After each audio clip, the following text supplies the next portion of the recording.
Bonjour à tous et à toutes. Euh, Merci de me donner l'opportunité du coup de présenter mon travail. Merci Maxence pour l'invitation, pour l'organisation du séminaire et merci pour toutes les personnes qui ont participé à l'organisation aussi. Je sais pas si je parle bien dans le micro. Et merci aussi Maxence pour ta présentation parce que je trouve qu'elle introduit pas mal du coup mon sujet qui va traiter de la sensibilisation donc aux déchets, au tri et à la réduction des déchets.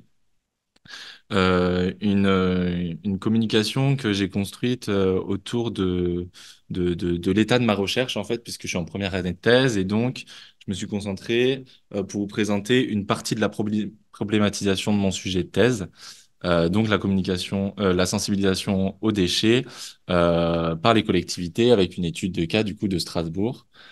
J'ai débuté donc ma thèse en octobre. Et je suis content de vous présenter un peu mes travaux et de pouvoir discuter avec vous par la suite. J'ai préparé du coup un plan. Donc en cas de partie, je vais vite fait mettre un contexte pour introduire cette question de la sensibilisation. Puis après, je vais rentrer dans le vif du sujet autour de comment j'ai construit mon objet, à savoir la sensibilisation finalement de quoi on parle et qu'est-ce que ça veut dire sensibiliser. Parce qu'on entend beaucoup ce terme, mais finalement, on rentre pas dedans. Et je vais terminer par une conclusion en présentant un peu une question sur des terrains avec quelques hypothèses que je vais essayer d'avancer, mais c'est encore en état provisoire puisque c'est en construction. Donc, dans le domaine de l'environnement, la sensibilisation, elle a pris une place importante. On le voit beaucoup dans les affiches, les reportages à la télé, les publicités. En fait, l'information et la communication, elle est beaucoup mobilisée pour présenter les problématiques environnementales et pour appeler le public à se mobiliser. Donc, on le voit à travers cette affiche-là où on voit une image d'une bouteille en plastique qui n'a apparemment rien à faire là et l'appel au recyclage comme solution. Euh, le secteur des déchets, lui, il est pas mal emblématique de l'utilisation de la sensibilisation. En fait, on va retrouver une profusion de dispositifs pour rendre sensibles les individus et changer leur comportement, avec des outils classiques comme les campagnes d'affichage ou le porte-à-porte, mais aussi plus novateurs comme les ateliers de réduction des déchets. Et ce domaine de la sensibilisation, il s'est spécialisé autour de marchés et de budgets spécifiques et l'arrivée d'acteurs spécialisés dans la communication et changement de comportement. Cette croissance-là, elle est à combiner avec des transformations dans le secteur des déchets que tu as un peu présenté, Maxence, avec des enjeux nouveaux ou réactualisés comme la complexification du geste de tri. On trouve aujourd'hui plus d'une vingtaine de filières de tri, mais aussi l'arrivée de cette prévention des déchets, donc de réduire ces déchets, qui va toucher plutôt à la transformation des modes de vie, des modes de consommation. Et on a aussi, du coup, des techniques et des formats de sensibilisation qui se sont sophistiqués pour inciter davantage la population, à travers notamment l'utilisation des jeux et des techniques de communication particulières comme la communication engageante, dont je vous parlerai tout à l'heure. Moi, je m'intéresse finalement à l'échelle locale, ce que les collectivités développent comme action d'information et de formation pour inciter au tri et à la réduction des déchets, c'est-à-dire ce qu'on peut appeler le levier informationnel du changement de comportement. Et ce levier informationnel, il peut se voir comme un instrument de gouvernement des conduites au sens du buisson de Kélié, dans le sens où il va participer au processus de responsabilisation des individus en pointant leur comportement comme problème et les pratiques de tri et de réduction des déchets comme réponse, avec pour objectif d'inciter les individus à adopter les bons gestes au nom de l'éco-citoyenneté dans une optique de transition écologique. Mais cette promesse de transition écologique, elle interroge, comme l'a montré Jean-Baptiste Comby, on a affaire à une doxa sensibilisatrice qui va jouer un rôle dans la dépolitisation des enjeux écologiques en pointant au premier plan, en mettant au premier plan le rôle des comportements individuels et en invisibilisant de ce fait les effets des secteurs de l'industrie, du bâtiment ou du transport. En fait, il n'est pas question du coup dans la sensibilisation de penser une réorganisation du système social, mais de transmettre aux individus des conduites durables.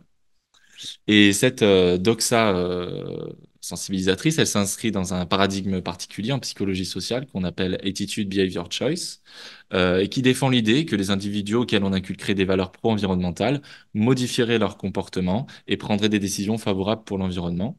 Mais cette conception, elle peut rencontrer des impasses, comme l'a montré Elisabeth Chauve, puisque ça ne prend pas en compte, elle ne prend pas en compte les dispositions sociales des individus et l'enracinement de leurs pratiques dans des normes sociales et culturelles.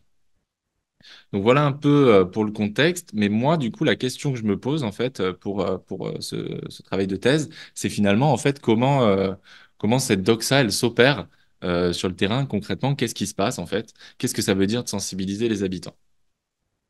Hop, ça marche. La sensibilisation, de quoi parle-t-on? Est-ce qu'on peut réduire peut-être ce... Non.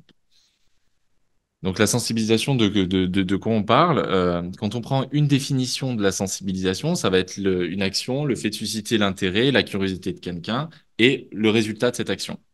Et cette définition, elle est intéressante, mais elle ne permet pas finalement de voir les ressorts sociologiques en termes de normes, de pratiques, d'acteurs et d'organisation de la sensibilisation.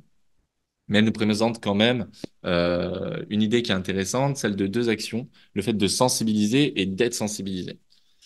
Donc moi, pour aller plus loin, quand même, la sensibilisation, c'est d'abord une affaire d'acteurs de terrain, de premier plan, donc ce que Jeannot appelle de front office, et qui vont être dénommés de manière différente suivant les dispositifs et les porteurs de discours. On va retrouver ambassadeurs, animateurs, sensibilisateurs ou même influenceurs. Et ils peuvent être employés par des collectivités, mais aussi des agences de communication, des bénévoles d'associations, ou ça peut être aussi des activistes environnementaux. Et ces acteurs, ils vont avoir pour mission de convaincre les individus et les inciter à changer leur comportement sur leurs déchets. Donc à les trier, à les réduire. Un peu à la manière d'adeptes de paroisses qui vont aller toquer aux portes pour porter la bonne parole. Mais c'est pas que ça, la sensibilisation. Quand on regarde, c'est aussi tout un back-office, c'est-à-dire c'est un ensemble d'éléments à l'arrière, composé d'acteurs, donc des concepteurs, des gestionnaires, avec des services qui sont dédiés à la sensibilisation, des marchés spécifiques, tout un ensemble de savoirs et de techniques sur le changement de comportement et des outils matériels. Et dans ce sens, moi, je propose de parler de sensibilisation comme un dispositif sociotechnique, c'est-à-dire un ensemble d'éléments mobilisant un front office et un back office, et dont l'objectif, ça va être de convaincre les publics et de répondre à l'impératif de changement de comportement des individus face aux déchets. Et dans mon travail, j'essaie d'étudier ces dispositifs dans leur intégralité, en allant de la conception, en passant par le management, leur mise en place locale et leur réception. Bon, ces dispositifs, donc là, vous avez un schéma que je vous ai fait. Ils doivent quand même composer avec un ensemble d'éléments qui peuvent jouer un rôle dans ce qu'on pourrait appeler un processus de sensibilisation des individus. Bien que là, je vais vous parler dans ma présentation de la sensibilisation qui est faite par les dispositifs, il y a d'autres facteurs qui peuvent être explicatifs de la manière dont les individus deviennent sensibles, et notamment leur rencontre avec des éléments matériels, immatériels, humains et non humains.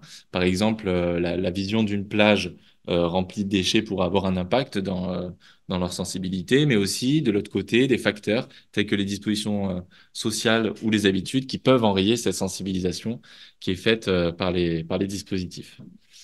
Ces dispositifs ils vont prendre plusieurs formes et se distinguer selon plusieurs critères. Et c'est ce tableau que j'ai conçu, du coup, à travers, alors attendez, tac, à travers les actions locales que je voyais à Strasbourg, mais aussi ailleurs, et que j'ai réparties en quatre grands types de dispositifs. Donc, on va retrouver la première colonne, la communication grand public, composée d'affichage, de stands lors d'événements ou de communication porte-à-porte, ouais, de sensibilisation porte-à-porte. Des ateliers de sensibilisation dans la deuxième colonne, qui sont finalement des temps de sensibilisation en groupe sur un thème particulier, comme le gaspillage alimentaire. Les défis des familles, qui est un dispositif assez novateur. Et en fait, c'est les habitants qui vont rejoindre une sorte de jeu où ils vont devoir marquer le plus de points en équipe en faisant des actions concrètes dans leur quotidien, en mettant en place, par exemple, de ne pas acheter de produits neufs pendant un mois ou en fabriquant des alternatives non jetables. Et un dernier dispositif que j'ai mis, qui n'est pas local, mais que j'ai trouvé intéressant de mettre pour montrer que la sensibilisation, elle peut aussi passer par des productions culturelles, comme les livres, des reportages, des pages d'influenceurs sur les réseaux sociaux qui vont promouvoir le mode de vie zéro déchet. J'ai essayé de caractériser ces dispositifs selon plusieurs critères, notamment le type de changement visé, donc qui va du petit geste de mettre le déchet dans la bonne poubelle jusqu'à un changement dans le mode de vie, le mode de consommation, ou encore du coup un critère comme l'échelle ou l'implication nécessaire des publics. Est-ce qu'ils sont sollicités par des personnes qui vont venir toquer à leur porte, ou alors est-ce qu'ils décident de s'inscrire par eux-mêmes à un atelier, par exemple? Pourquoi je vous montre ça? Puisque, en fait, pour étudier la sensibilisation à l'échelle locale, j'ai décidé de sélectionner trois terrains d'études, donc ici en rouge, qui sont assez différents, c'est-à-dire qu'ils vont présenter des formats de sensibilisation différents. Par exemple, sur le type d'interaction et d'accompagnement, on retrouve donc le porte-à-porte des interactions de deux personnes dans de brefs échanges de quelques minutes devant une porte, les ateliers de prévention où ça va être des échanges collectifs d'1 à 2 heures, et les défis des familles où c'est un accompagnement sur plusieurs mois avec des instances de sensibilisation répétées. Mais aussi parce qu'en fait, cette caractérisation-là, cette distinction, elle me permet de me poser des questions. Par exemple, est-ce qu'on sensibilise de la même manière quand on a 5 minutes devant une porte ou quand on a 2 heures dans un atelier? Est-ce qu'on a le même impact? Ou comment expliquer la présence d'un type d'acteur, d'un type de public et pas d'un autre dans chaque dispositif? Ces dispositifs-là, ils vont quand même converger autour de dimensions similaires. Tac. Et donc, on passe dans la troisième partie, finalement, sensibiliser, qu'est-ce que c'est? Moi, pour cette partie, je me suis appuyé sur le processus de traduction proposé par Michel Calon, qui décrit en fait les étapes de mise en place d'un dispositif, en passant par l'étape de problématisation, d'intéressement et d'enrôlement, c'est-à-dire en gros de présenter un problème et d'inclure les acteurs en présence dans la résolution de ce problème. Et moi, du coup, je vais proposer de parler de processus de sensibilisation pour décrire comment les dispositifs ils tentent de rendre sensibles les individus aux déchets, c'est-à-dire de les enrôler dans la résolution du problème des déchets. Et ça va se faire par l'intermédiaire de plusieurs dimensions. Et tout d'abord, l'information. Donc, sensibiliser, c'est d'abord informer, faire découvrir, capter l'attention. C'est capter l'attention, interpeller, susciter l'intérêt, présenter un problème.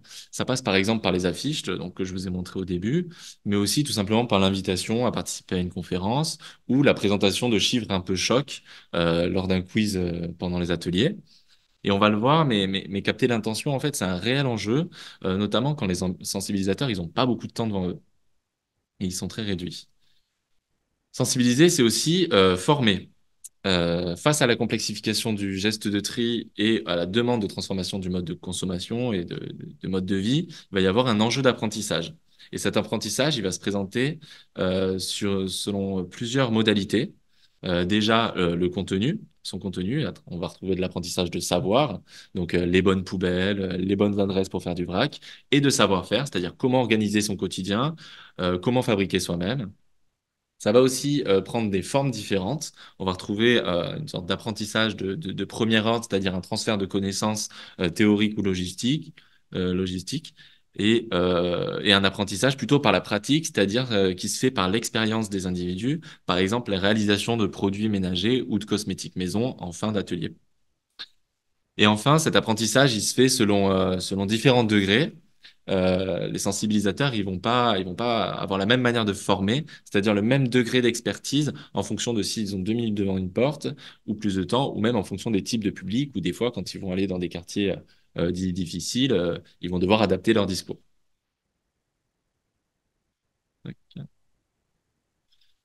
Mais sensibiliser, du coup, c'est aussi et surtout persuader et convaincre. Tout ça, finalement, c'est pour convaincre. En fait, on va retrouver des arguments et des démonstrations pour montrer que c'est bien, que ça marche, que c'est facile, que c'est pas cher. Et l'enjeu ici, ça va être de tenter de déjouer les préjugés et les contre-discours qui peuvent exister chez les individus. C'est-à-dire, par exemple, démontrer qu'on peut fabriquer ces produits soi-même ou expliquer ce que deviennent les déchets et qu'ils ne sont pas tous brûlés finalement. Enfin, Sensibiliser, c'est tenter d'agir sur les comportements. Finalement, tout ça, c'est pour agir sur les comportements. Il y a quand même des fois où la sensibilisation arrive à changer les comportements, et du moins, ça, c'est l'objectif des collectivités qui emploient ces dispositifs.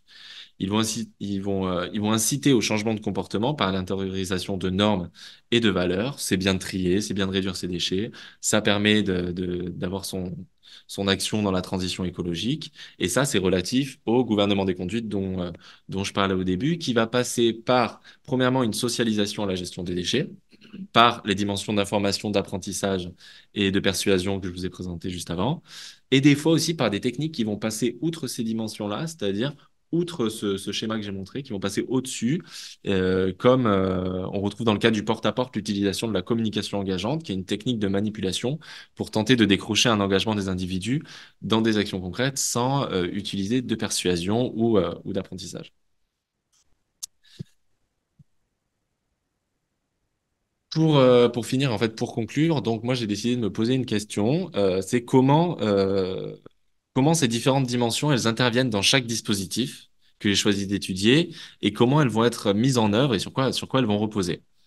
Et en fait, elles se présentent de manière différente en fonction des dispositifs et ça, c'est relatif aux caractéristiques de chaque dispositif dont je vous parlais tout à l'heure par rapport à leur structure. Euh, Par exemple, pour le porte-à-porte, donc l'enjeu, ça va être de capter l'attention dans un laps de temps très court, très réduit, en porte-à-porte, où, en fait l'idée, ça va être de quand même déranger les habitants pour leur parler à leur porte sur un sujet sur lequel ils peuvent être sûrement peut-être éloignés. Et donc, les sensibilisateurs sur ce type de dispositif, ils vont faire plutôt l'impasse sur l'apprentissage pour lequel ils n'ont ni le temps ni les moyens, au profit de transmettre rapidement des informations et d'essayer de les persuader et de les faire essayer de changer leur comportement.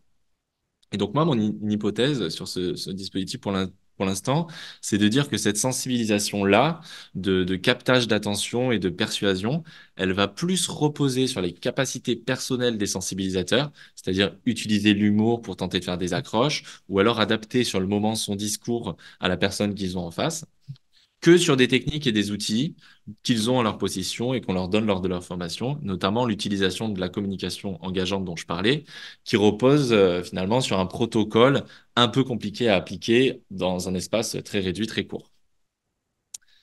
Pour le cas des ateliers, le défi, ça va être d'arriver à ce que les habitants viennent déjà, rejoignent le dispositif, mais aussi qu'ils sortent de là avec des connaissances et en reproduisant ce qu'ils ont appris à la maison.